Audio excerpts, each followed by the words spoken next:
É, isso aí. Quero também registrar aqui a presença do ex-diretor da Embratur, Edson Queiroz, o Eduardo Machado e também o André Correia.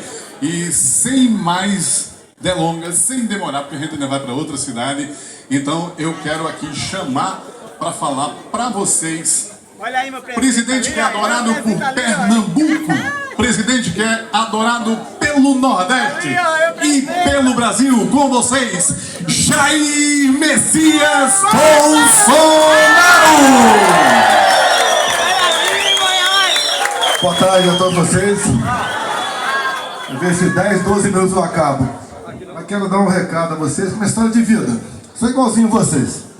Só Deus sabe como eu sobrevivi com a facada e como cheguei à presidência. Um zebrão. Chegamos. Fizemos a nossa parte. 2 momentos agora. Nosso governo. Trouxemos água para o Nordeste. Ah, o Lula tinha feito 80% da obra. Tinha. 80% é verdade. Só que estava tudo destruído pelo sol. Que não terminava nunca a obra. Trouxemos água para cá. Peguei os estudantes que deviam por fiéis. Mais de 1 milhão de estudantes. Anistiamos 99% da dívida. Criamos uma coisa que todo mundo tem aqui. Pix. Por dia, o Brasil movimenta mais de 100 bilhões de reais por Pix. Por isso o governo fez aquela lição normativa. Eu não vou taxar. Ninguém manda flores pra menina se não quiser namorar com ela. Bem, foi pro espaço, tá aí o Pix funcionando. Terminamos numa obra privada, a Norte-Sul, 4.500 quilômetros, faltava 1.100. Por que não sabia? Por que não saía? Propina exigida pelo Ministério do Meio Ambiente. Acabamos isso. Jogo de futebol, vocês só assistiam à noite a partir das 22 horas. Nós temos essa liberdade. Criamos a SAF, inclusive. O Fortaleza cresceu bastante porque entrou no Sociedade Anônima de Futebol. O Botafogo já foi campeão por causa disso. O Sport está entrando no SAF aqui agora. É Santa Cruz. É a iniciativa privada. Quem produz riquezas não é o governo, são vocês. Criamos a lei da liberdade econômica. Uma mulher queria abrir o salão de beleza. Um cara da peste queria ir à oficina mecânica, vender pipoca na praça. Entrava com o pedido e não saía. Após a nossa lei da liberdade econômica, se em 30 dias a prefeitura não respondesse, ele podia trabalhar. Pegamos também, nós fomos no detalhe. Alguém já andou aqui de hidroavião? Eu acho que não. Nós facilitamos a habilitação para hidroavião. O que nós fizemos também? Validada a carteira de motorista de 5 para 10 anos. Acabamos com o simulador para tirar a habilitação. Passamos de 20 para 40 pontos para perder a carteira. Caminhão passou a não pagar mais o eixo levantado. Que absurdo! No pedágio pagava com o eixo levantado. Como eu sou motociclistas, começamos a zerar pedágio para motociclistas pelo Brasil. Como a Rio Santos.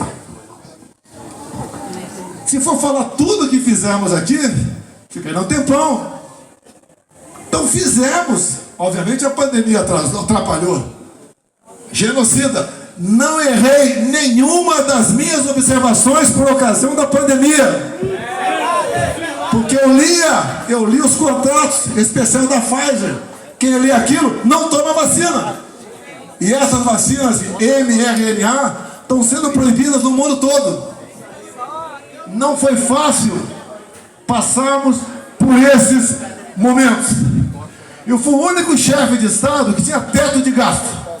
Imagine você, está ganhando seu salário, ganha na Mega Sena e não pode gastar aquele dinheiro. Isso foi conosco.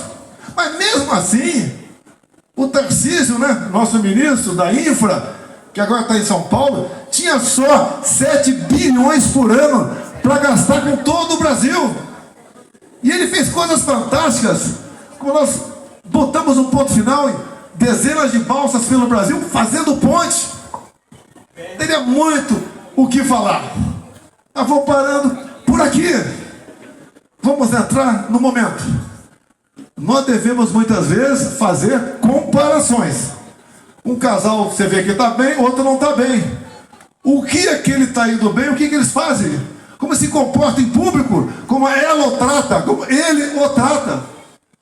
Pequenas coisas. E você tem que comparar nações. Eu vou me comparar com Cuba? Com a Coreia do Norte? Com a Venezuela? Com a Bolívia? Eu tenho que olhar lá para cima. Estados Unidos.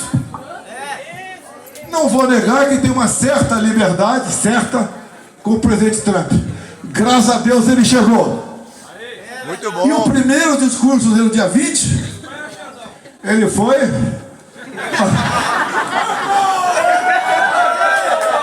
Ele falou alguma coisa, nós temos que olhar para o Brasil. Nós com guerra aqui, a guerra lá da Rússia e da Ucrânia, com a pandemia, nós terminamos 22 com 54 bilhões em caixa. Inclusive, passando de média 190 para no mínimo 600 reais no Bolsa Família. Que tem gente que precisa realmente. Trump, ele falou 4 eixos, que eu vou encerrar meu discurso aqui, 4 eixos. Primeiro ele falou o quê? Desregulamentação. Quem é empresário sabe o que é isso. O Trump, vou desregulamentar via Elon Musk. Nós lá atrás, que temos um PIB 14 vezes menor do que os Estados Unidos, nós revogamos mais de 5 mil normas regulamentadoras. Chegava um fiscal aqui e ia no banheiro. Tinha 40 e poucos itens para observar. A altura da pia, a altura da privada, água corrente, rugosidade do papel higiênico. Ia dar uma multa no cara. Ou ia tentar um arrego. Acabamos com mais de 5 mil normas que o Trump anuncia lá. Depois ele fala em desburocratização.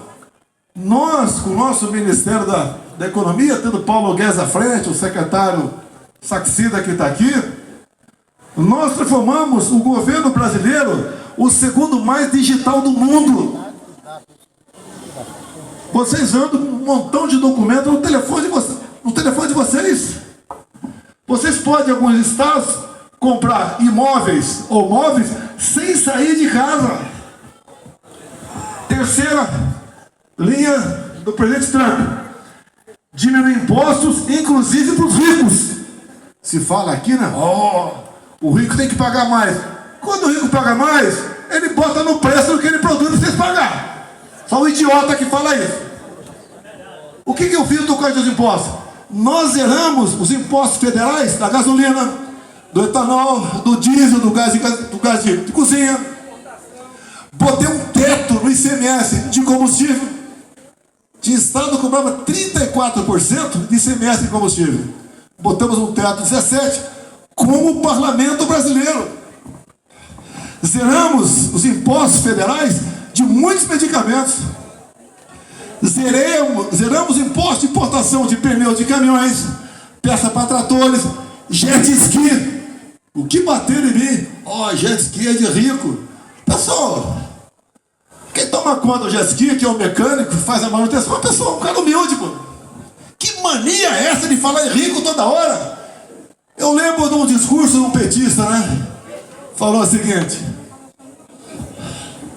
o que ele falou para sua plateia, né? Quem não gosta de rico, levanta a mão. Todo mundo levantou a mão. Quem quer ser rico? Todo mundo levantou a mão.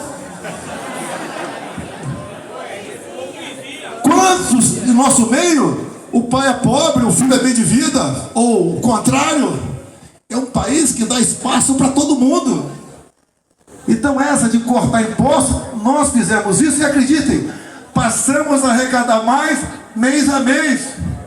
Quanto mais se cobra imposto, chega um momento que você vai cobrar tanto que quem está produzindo tem duas alternativas: quebrar ou sonegar. A quebradeira de indústria, recuperação judicial, diminuiu o nosso governo. E a última proposta dele, não vou dizer que nós estamos na frente dos Estados Unidos, mas com a equipe que eu tinha, lá o Paulo Guedes na economia, foi feito isso lá atrás. E a terceira e última do Trump, porque ele disse: a América vai voltar a ser grande. Eu também quero o Brasil grande. A última proposta dele: investimento maciço em energia. Vamos perfurar para tirar petróleo e reservas indígenas lá fora, em área de proteção ambiental. No Brasil, eu não fiz isso, mas acertamos, por exemplo, via decreto, o Saxino assinou, está aqui presente, era ministro das Minas e Energia, acertamos para produzirmos energia na costa do Nordeste, chamado eólica offshore, aqueles cataventos no mar. Que aqui você pode fazer, não tem vendaval, não tem tufão, não tem maremoto. Nos Estados Unidos você não pode fazer. Para gerar energia o equivalente a 50 vezes a Itaipu Binacional.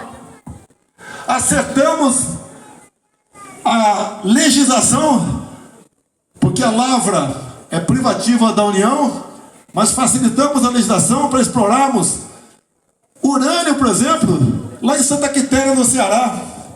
Para explorarmos lítio, por exemplo, na área mais pobre de Minas Gerais, que é o Vale do Jequitinhonha. Ou seja, nós acertamos também na questão da energia. O que a gente precisa para mudar o Brasil? Se tem prefeito aqui que tem dificuldade para governar com 9 vereadores, imagina um presidente com 594 deputados e senadores. O que a gente precisa para mudar o Brasil? É o que o Bukele fez em El Salvador. Ele pediu, o povo atendeu. Eu sou mais modesto, peço um pouco menos. Me deem 50% da Câmara e 50% do Senado, que eu mudo o destino do Brasil.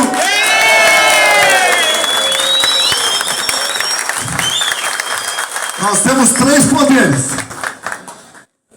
O chefe de um tem voto, que é o executivo. O legislativo, todos têm que ter voto. E no meu entender, e pela própria Constituição, o poder mais importante é o legislativo. Não pode o legislativo votar uma coisa. 594 votam. 500 ajudam a aprovar o projeto. O presidente sanciona. E de repente, uma pessoa do judiciário fala: não vale, é inconstitucional. Assim não dá. O que a gente precisa, entre outras coisas? Ninguém está contra o meio ambiente, nem contra nossos irmãos indígenas, nem contra quilombola também. Mas se o Congresso me der, se eu for presidente, se Papai do Céu me deixar novamente, e eu for presidente, e o Congresso falar: vai poder explorar riquezas minerais e energia e reservas indígenas, ninguém vai dizer que é inconstitucional. Nós vamos explorar isso lá. Hoje eu duvido quem fale isso. Que tem sempre um pré-candidato, o bananão, o vaselina. Chama todo mundo de bonito aqui. Quando sai lá fora, lava a mão com álcool. O Brasil tem tudo para ser uma grande nação. Se for olhar para cima, nós temos 8 milhões e meio de quilômetros quadrados. Estados Unidos tem um pouquinho mais do que isso. Como é que eles podem ter um PIB 14% maior do que o nosso? Investiram onde? Onde? Parabéns, Jorge. Vi tua escola aqui. No conhecimento. Agora uma pergunta para vocês, né? Ou algo para vocês. Todo mundo aqui tem um patrimônio. Todos. E esse patrimônio maior que nós temos são nossos filhos. Eu quero que a minha filha Laura, de 14 anos, amanhã, além de bem formada, seja mãe. Eu não quero que ela vire sapatão. Se for, não tem problema nenhum. Vai ser feliz. E aquele tem filho homem, a mesma coisa. Agora, ensinar na escola. Ensinar na escola. Pegar essa criançada que está aqui e falar ideologia de gênero. Isso é um crime. Alguém aqui tem certeza se eu sou gay ou não? Não interessa. Eu sou professor de educação física também. Agora, quem pega o nosso patrimônio são nossos filhos, e fica ensinando ele ser diferente do que quando ele nasceu, e vocês votar num partido que defende isso, é o fim da picada.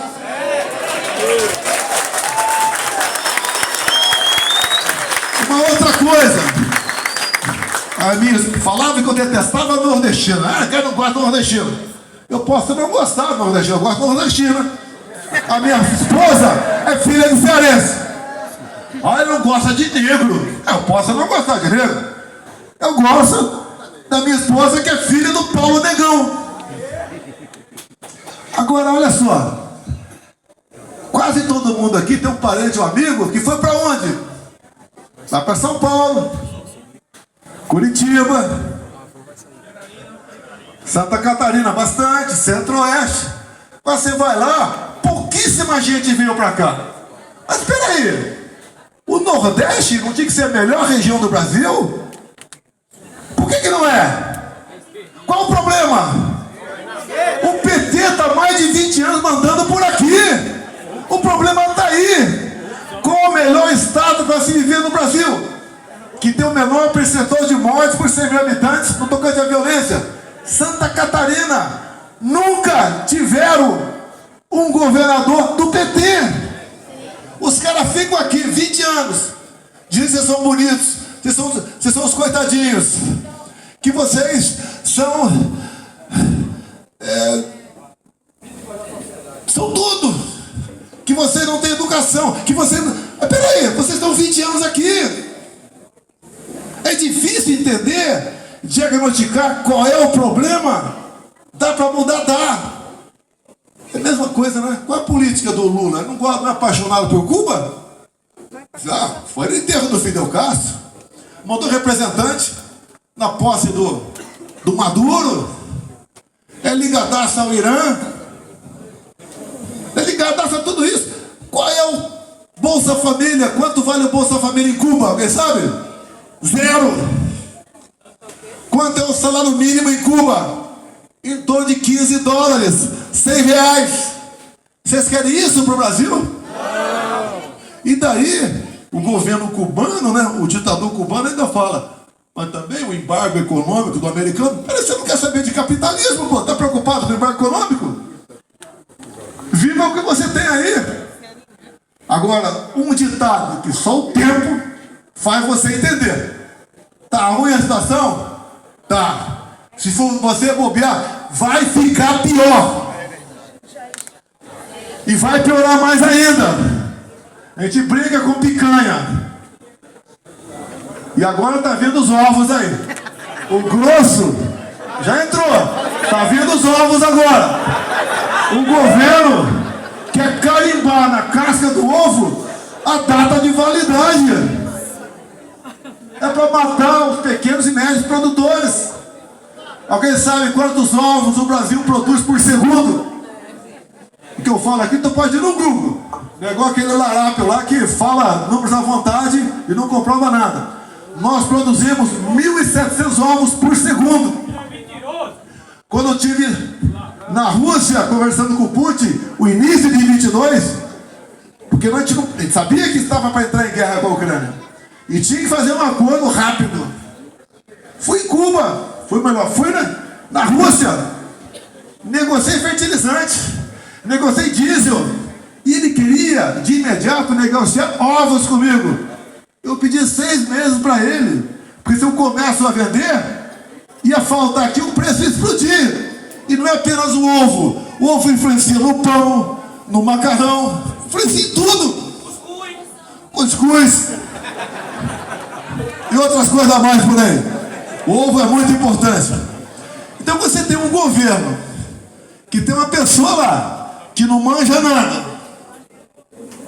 Bota um time de ministro que é um time de perna de pau. Não pode dar certo. E quando se faz comparações, dá para comparar Paulo Guedes com Haddad? Lembra daquele ministro taradão que foi demitido? Dá para comparar o taradão com a Damares? Dá para comparar o atual ministro da Agricultura com Tereza Cristina? comparar Janja com a Michele? Comparem!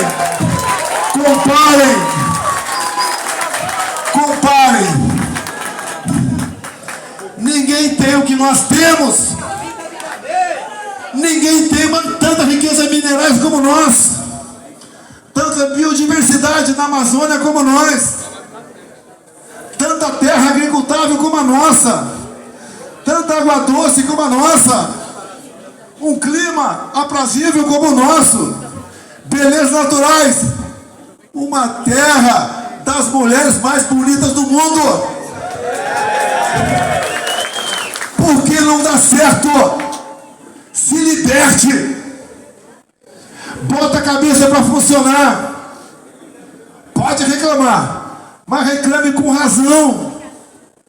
Nós temos tudo para transformar esse país em uma grande nação. Por que não me querem? Por que eu estou inelegível? Qual foi meu crime?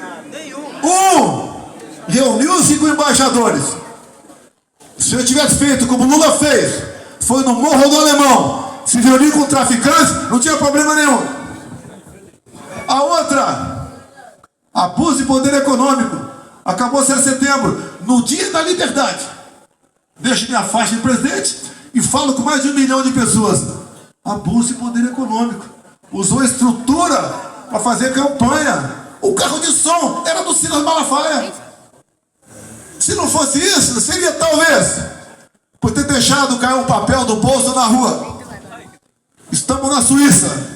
Não me querem, que eu acabei com a harmonia da patifaria em Brasília. Vocês não viram estatais. Dá prejuízo comigo. Vocês não viram corrupção no meu governo. Você viu um presidente que teve a coragem de falar a verdade para vocês sobre a pandemia. O relatório do Congresso americano sobre Covid e vacina está à exposição. 500 e poucas páginas. A verdade vai aparecendo. Quando te ataca as estatais, que agora dão prejuízo, você tira dinheiro da mão de bandido. Os bandidos estão sorrindo agora. Voltaram à cena do crime. O Alckmin falava tanto contra o Lula, né? E o Alckmin acabou voltando com o Lula à cena do crime. Quem paga a conta? São vocês, pô. É o Brasil como um todo que paga a conta. Errou, igual a filho. O pai ou a mãe está falando pro filho: larga esse trem aí que vai dar problema na tua vida. Tá lá empechado, endemoniado, continua com a mulher. Ou a mulher continua com o garoto que não vale um ovo choco. Vai dar problema. Não ouve os pais, pô. Quer o quê? E o preço é caro. Todos sofrem. Se só sofresse quem votou naquele cara, tudo bem. Mas todo mundo sofre. Todo mundo é arrastado. E o que nós podemos fazer? Para encerrar, eu uso uma passagem bíblica que diz: por falta de conhecimento meu povo pereceu. Você tem que, antes de criticar, se inteirar do que está acontecendo, se colocar no lugar daquela pessoa, daí vai pro pau. Fora isso, não destrua sem você saber das consequências. Tem gente que desce a lei em mim. Tudo bem. Agora, eu sou a canoa velha, na beira do rio, para ser atravessado, cheio de piranha. Se você me quebrar hoje em dia, você vai ter que atravessar nadando. A piranha vai te comer. Não é você que vai comer a piranha, não. A piranha vai te comer. Ah, sou supra-sumo. Não. Tem muita gente até aqui mais competente do que eu, mas com couro mais grosso que o meu e conhecimento de política, não tem. Não tenho. Não tenho obsessão pelo poder. Tenho paixão pelo meu Brasil. Tenho muito mais tempo de retrovisor do que de para-brisa. Peço a Deus para viver mais 10 anos. Que eu entendo que a missão que ele me deu era um deputado medíocre.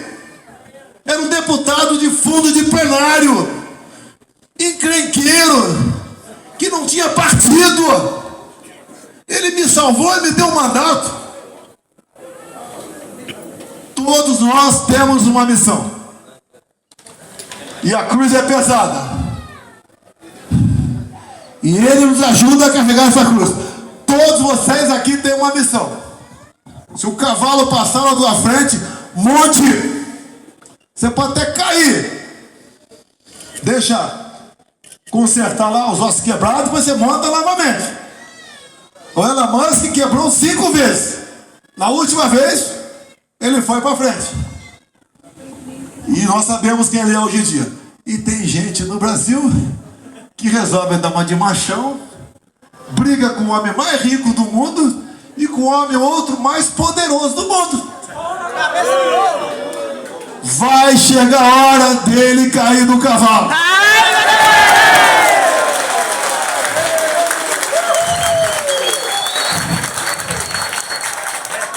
Os grandes ditadores do mundo todo foram embora. Lembram do Saddam Hussein? Foi pego no esgoto, enforcado. Lembram de Amin Dada, que comia o fígado dos seus opositores vivo? Pendurava, cortava a barriga, comia o fígado do cara. Foi pro saco também.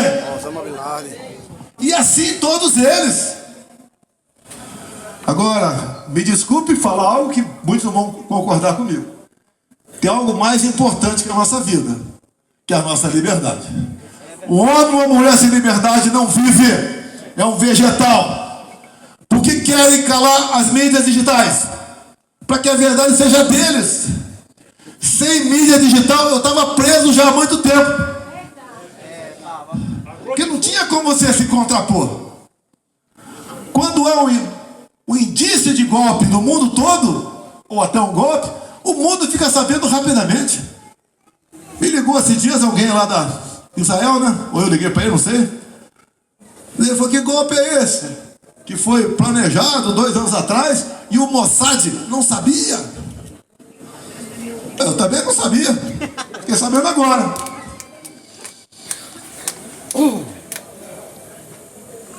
Creio que acontece comigo. Eu posso amanhã estar ferrado aí.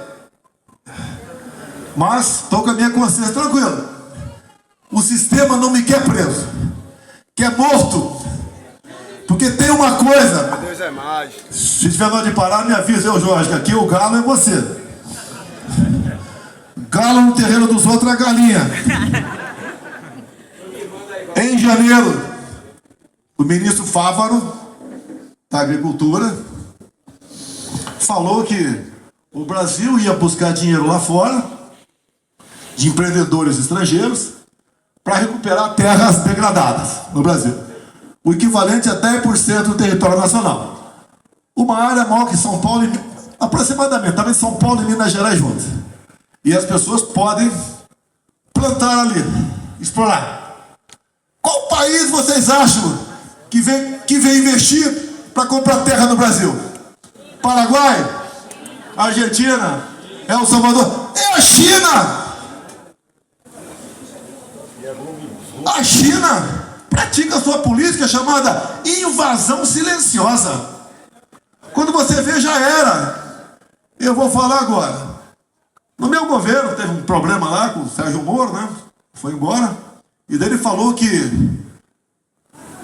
numa reunião que eu fiz com o ministro, lá estava a prova que eu havia interferido na Polícia Federal. Uma reunião reservada. Eu não precisava mostrar para ninguém. Não é uma sessão na Câmara Municipal daqui. Que se alguém esconder, passa a ser um crime. O Supremo pediu, interferia na minha vida o tempo todo, entreguei. E só pediu uma coisa. Esses 30 segundos aqui, não divulguem para evitar problema. E eu vou falar agora em primeira mão para vocês o que eram os 30 segundos. Na reunião de ministros, estavam falando em privatização. E estava ali a história Porto de Santos. E ali teve um ministro, né? Discussão. Eu falei, olha, eu topo privatizar. O capital brasileiro. O capital externo não. E daí o ministro queria que o leilão fosse para todo mundo. E daí eu falei, e se a China comprar? Daí ele falou, se a China comprar e fizer algo de errado, a gente vai lá e toma de volta. Eu falei, você toma de volta do Paraguai, da China você não toma não. Olha quantos portos a China tem na costa oeste da África. A sua base na Argentina. E daí eu falo, se eu voltar à presidência, eu autorizo, se o americano quiser, obviamente, uma base na tríplice fronteira. A maior área de tráfico de drogas do Brasil.